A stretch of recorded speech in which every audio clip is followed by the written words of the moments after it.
Pachino Do akomana vacho vesfeko chare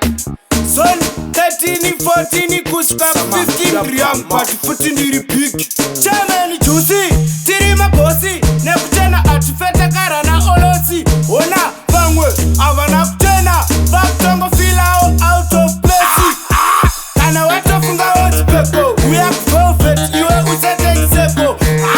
Teni ngoni chena ovariko saka ukaona vamwe iwa meno zvako Yogen kana watofunga otipeko uya kuprofet iwe usatekiseko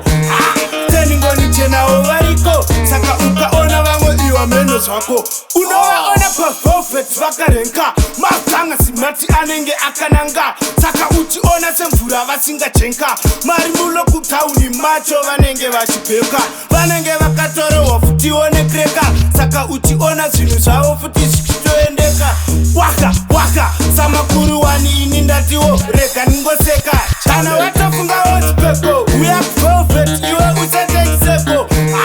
Teni ngoni chena ovariko saka ukaona vamwe iwa meno zvako Yogen kana watofunga otipeko uya kuprofet iwe usatekiseko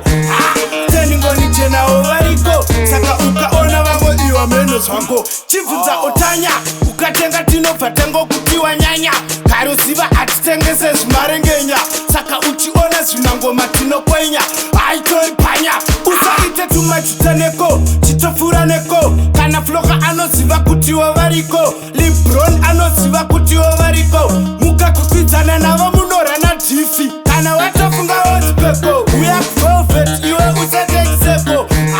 Teni ngoni chena ovariko saka ukaona vamwe iwa meno zvako Yogen kana watofunga otipeko uya kuprofet iwe usatekiseko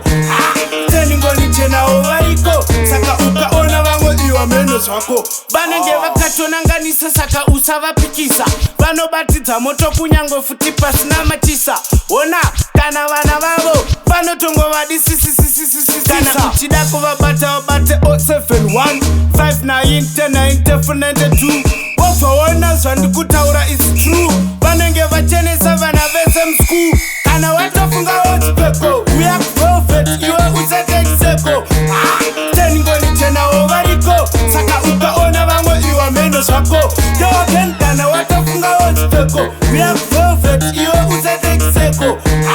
Teni ngoni chena ovariko saka ukaona vamwe iwa meno zvako Rex City.